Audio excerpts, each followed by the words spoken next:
Assalamualaikum warahmatullahi wabarakatuh. Alhamdulillahi rabbil alamin. Wassalatu wassalamu ala asyrafil anbiya'i wal mursalin wa ala alihi wa sahbihi ajma'in. Allahumma alimna ma yanfa'una wa anfa'na bima 'allamtana rabbana zidna ilma. Yang dimuliakan tuan-tuan, puan-puan yang dirahmati Allah sekalian, kita sambung lagi tadabbur kita di rumah ngaji Sirampai dalam surah As-Sajdah, dalam ayat ke-7 hingga 9. Saya menggunakan kitab Tafsir Al-Munir karangan Dr. Wahbah Zuhaili. Mudah-mudahan bermanfaat untuk kita semua, insya-Allah. Auzubillahi minasyaitonirrajim. Allazi ahsana kulla syai'in khalaqahu wa bada'a khalqal insani min tin. Thumma ja'ala naslahu min sulalatin min ma'in mahin. Thumma sawwahu nafakha fihi min ruhihi wa ja'ala lakum sam'a wal absara wal afidah qalilan ma tashkurun. Allah SWT yang menciptakan sesuatu dengan sebaik-baiknya, dan saya telah pun menghuraikan berkenaan tentang bagaimana Allah menciptakan makhluk dengan sebaik-baik kejadian, dengan manfaat-manfaat tertentu, kegunaan-kegunaan tertentu, dan apatah lagi manusia. Dan Allah menyatakan di sini wa bada'a khalqal insani min tin. Manusia ini dimulakan kejadian daripada tanah. Maka kita tahu bahawa kita manusia berasal daripada tanah. Thumma ja'ala naslahu min sulalatin min ma'in mahin.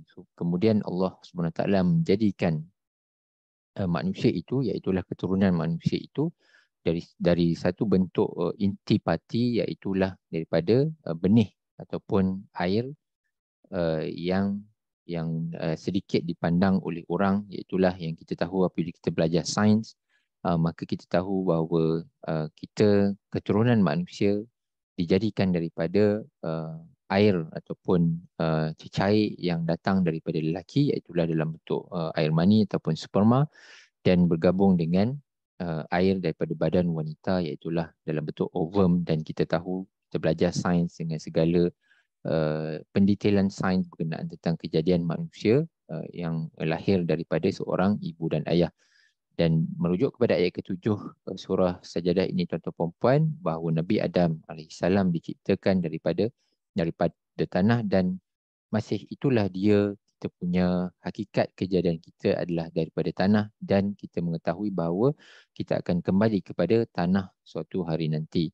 Tsumma sawwahu wa nafakha fihi min ruhihi wa ja'ala lakum sam'a wal absara wal afidata qalilan ma tashkurun. Kemudian Allah SWT menyempurnakan kejadian manusia ini dengan Allah SWT meniupkan roh, iaitulah nyawa kita, ciptaan Allah. Dan Allah SWT mengurniakan kepada manusia dengan as-sam'a wal absara wal afidah, dengan pendengaran, penglihatan serta hati, iaitulah um, uh, iaitulah akal fikiran yang kita boleh membuat keputusan tentang perkara-perkara yang baik, dan juga kita boleh membuat keputusan untuk kita mengelakkan perkara-perkara yang haram, yang buruk. Dan qalilan ma tashkurun, dan sedikitlah daripada manusia ini yang bersyukur dengan nikmat kejadiannya.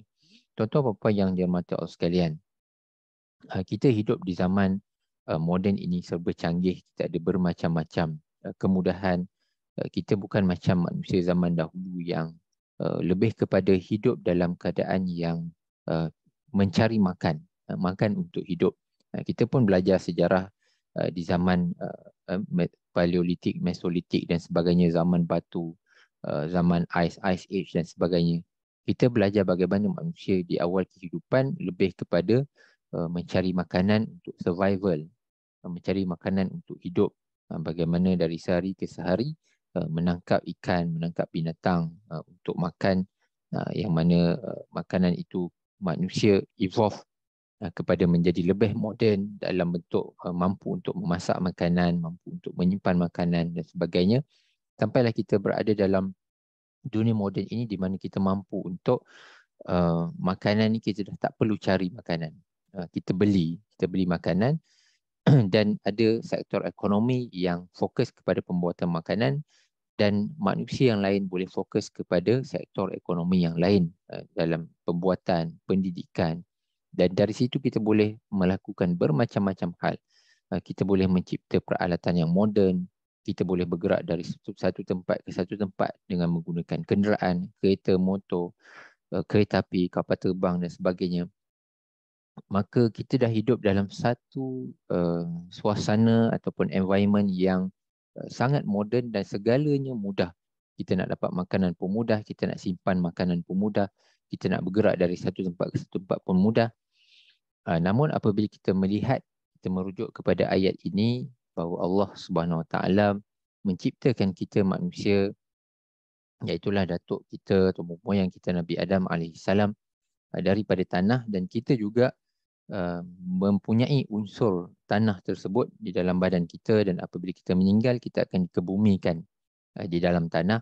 Dan kita boleh tengok bahawa jasad manusia apabila ditanam ke dalam tanah, jasad kita akan terurai, akan mereput dan terurai dan akan sebati dengan tanah, di mana tanah itulah asal kejadian kita yang akan hidup di alam barzakh, dan yang akan pergi ke alam akhirat nanti adalah ruh kita.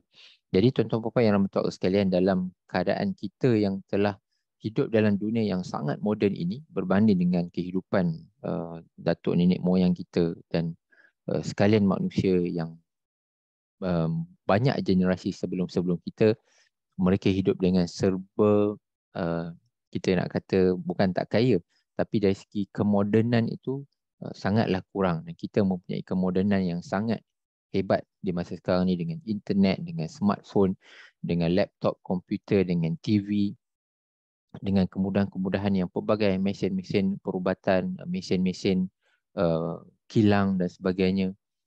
Namun apabila kita membaca ayat ini tuan-tuan puan, maka kita hendaklah menyedari, kita hendaklah menginsafi bahawa kita ini asal daripada tanah dan kita akan kembali kepada tanah apabila kita meninggal nanti.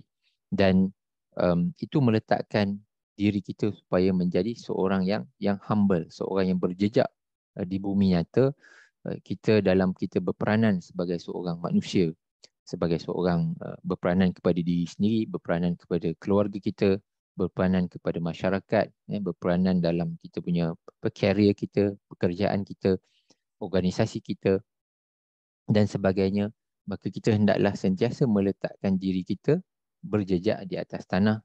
Be humble, kita tahu semua kita adalah sama. Jangan treat orang lain dengan yang mungkin orang itu lebih susah daripada kita, ataupun mungkin orang itu kadar bijaksana dia ataupun IQ dia mungkin lebih rendah daripada kita.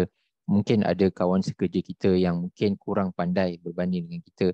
Mungkin ada kawan sekolah kita, sekelas kita yang sama-sama belajar kita, mungkin dia tak berapa nak pick up, ataupun dia tak berapa nak cepat, tak berapa nak sharp semacam kita. Maka tugas kita adalah be humble.